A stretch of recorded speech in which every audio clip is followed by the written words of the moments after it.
Hey everyone, and welcome back to my channel, and welcome back to Artmas Day 6.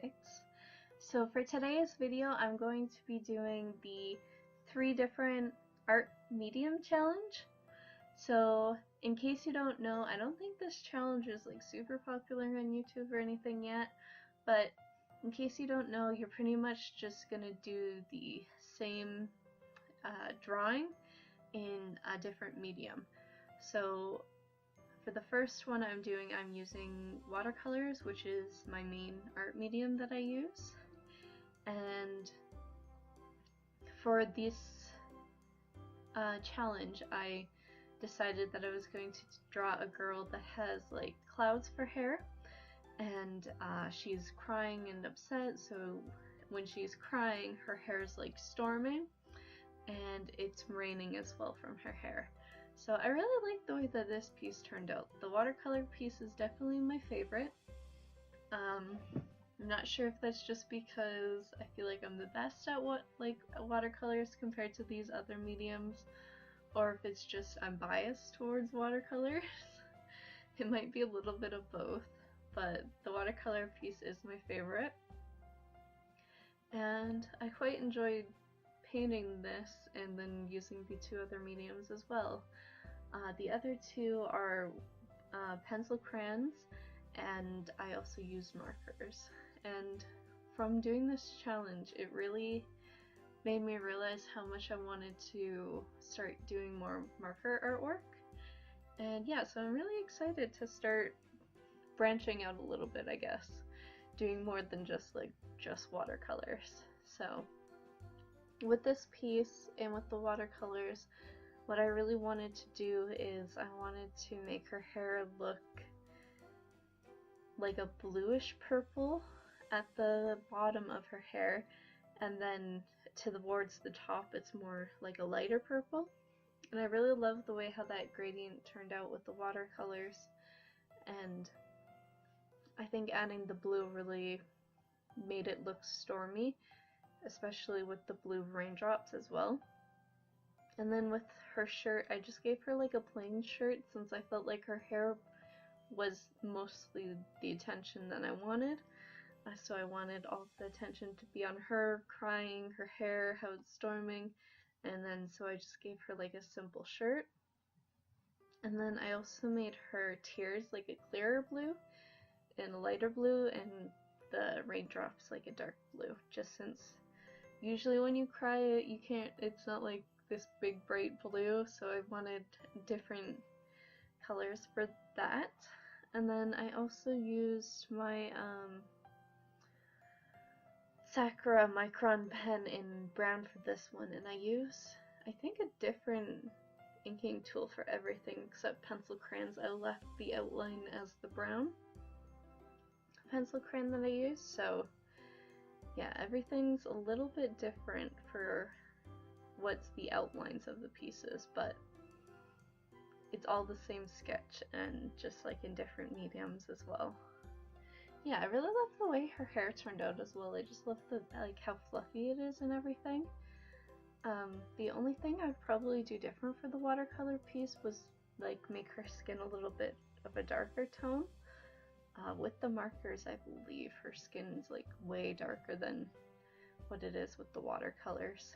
But the watercolors is the one that I did first, so I should have probably tried to match it a little bit easier, but I don't have like a ton of markers either, so it's hard to match skin tones, especially when there's so many you could do. And yeah, that's pretty much it for the watercolor one. I also added just a little bit of like white gel pen as well to like her tears and to the lightning bolts and stuff. And I tried to not use too much white gel pen in all of these pieces, but with the marker piece I ended up using a little bit more just because I lost so much from it. So anyway, we're moving on to pencil crayons now. So I had a little sheet up top for my pencil crayons just so I could swatch them and make sure that they're sort of the colors that I wanted. And what I found between the pencil crayons and the markers is that I really didn't have too many purples that I wanted. Like with the pencil crayons, it looks really pink compared to like the watercolor one, and I don't really enjoy that. I wish it looked a little bit more similar, but I had to work with what I had. Also, when I was going through and like blending these pencil crayons, some of the outline was also smudging as well, and I really didn't like that. It really annoyed me. Especially since this is like the first time I've used these pencil crayons, and just the fact it was like smudging the outline in with it, and it was like a different, I used the color erase pencils from Prismacolor for the outline, and then I used the Prismacolor, I believe Scholar pencil crayons, and I definitely don't really like these pencil crayons. Maybe it's the paper I'm using. So it might be the paper, but they didn't really blend well together.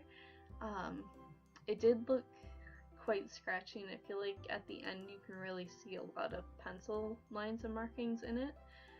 So I wish they would have blended better together, but in the future I'm probably going to try getting some like different paper and maybe trying pencil crayons again. But for right now, I just really don't enjoy the pencil crayons. I wish I did though, because like when I was blending them on just like a different piece of paper, it looked so nice, but like as soon as I started layering more and more on this paper, it just wasn't working well. And then even with the skin tone, I tried to layer in a little bit of red just to give her like a red undertone for her skin tone, and even that, it wasn't blending well together. So it might be the pencil crayons, it might also be the paper, I'm not too sure. These ones aren't like their artist grade pencil crayons though either, so they're not as good as their other pencil crayons, so I might look into getting different Prismacolor pencil crayons, since I heard that they tend to be really good. I also heard that I think it's Caran d'Ache that's really good for pencil crayons. I looked them up online though, and they're like super expensive, especially when you're paying American and I'm Canadian, so it's quite expensive for that. So I don't know. I don't know if I'm really gonna get too much into pencil crayons, but I definitely did enjoy doing it for this challenge, just since it was something different. Like it's in a way, I feel like it's similar to watercolors, where it's like the way that it can look, especially if you do it on paper that has texture to it. This paper was smooth paper, so it didn't give that texture to it, but when you do pencil crayons on textured paper, and same with watercolor on textured paper, they can look quite similar together. So, I don't know. I think I might play around a little bit with pencil crayons, but after doing this, I don't think I'm going to be doing it for like videos I'll play around with it. I think it would just be like I might test it out by myself, just since I don't think this is like a good enough quality for myself to post for like a whole video. Because I do want to like keep a certain amount of quality to my channel. I feel like with watercolors I've come such a long way in like a year that I feel like I'm good with watercolors. I definitely still think I have more to learn with watercolors, but at least I feel like I'm good with watercolors. With pencil crayons, it's just a whole different thing for me. So yeah, and here I'm going through with the skin, and I don't know, it looks so scratchy and stuff to me, and even I was pressing down hard on the skin so that it would like blend together easier, because I've watched pencil crayon tutorials and they say like when you have all of your layers put down is when you want to like press harder to blend it together, but it wasn't doing what I wanted it to do. And I think even like with this gray, it was such a light color compared to like the first one. I still think it was fun though, and it was different to do. So I don't like hate it, but it definitely wasn't my favorite thing to do.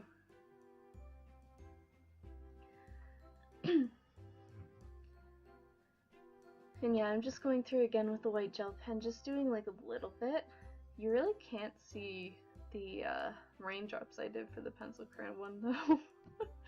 I didn't realize you couldn't see it. But I guess just since it was so bright and it was such a light color, you just couldn't see it. But yeah, now I'm going through with the marker part of this art, and I quite enjoyed doing the marker art. My only issue with markers was the fact that even though I did like a test swatch to see if the outline would bleed and smear when I used marker on top of it, it didn't do that. But as soon as I started going in and coloring with markers, and it was mostly when I was blending the markers together, the outline would start smearing into the color and blending in with it. It was just awful. And that's mostly why I used more white gel pen with this piece. It was just like, it was too dark in some places, and I just like had to use more white gel pen for this piece, so I find it a little bit disappointing I had to do that, but I can't really help it. And I think blending with the markers turned out really nice as well.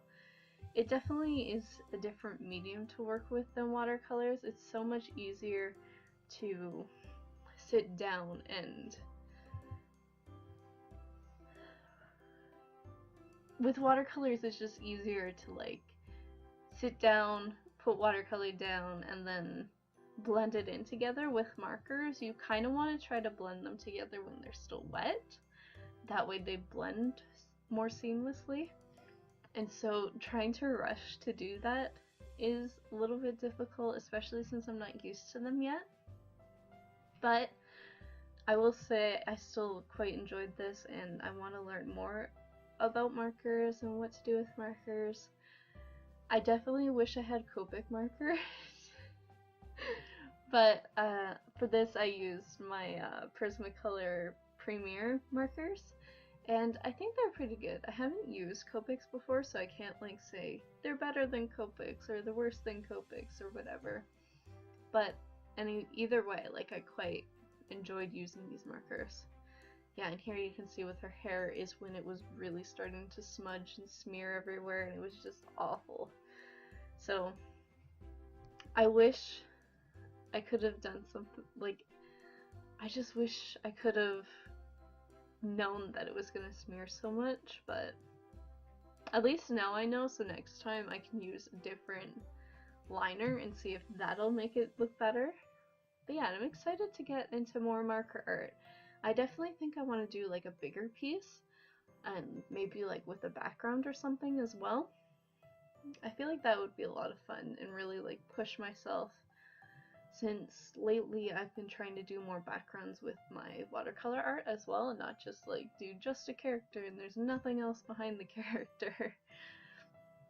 So yeah, that's something I want to start doing and improving on and stuff. So I don't know, maybe in the new year that'll be something I'll think about, is doing marker art and doing like a whole background and stuff. The only issue with markers though is the fact that you can't blend colors together and make different colors and mix them, and you have to just have like certain colors to do that. And I actually went to Michael's to get different colors for this piece because I didn't have many purples, and they had like no stock of these markers, and it made me so sad because I wanted to try to match it as well as I could to the first piece, but I couldn't because they just did not have any like purple markers, so that sucks. I really wish I could have matched it a little bit better, but they just didn't have it. But yeah, that's pretty much it for this video. I'm just going to do a side-by-side here so you can see all of them all together. It's the watercolor to the left, pencil crayons in the middle, and then the markers on the right. The watercolors is definitely my favorite one out of all of these though. And I do wish the pencil crayon wasn't as pink, but I still think they all turned out pretty nice. And it was such a fun challenge. I definitely recommend trying this out to see how different all of your pieces can look. I definitely like with the markers like how vibrant it was compared to the watercolors. So yeah, that's pretty much it for this video. So thanks so much for watching, and I'll see you guys tomorrow for tomorrow's video. Bye!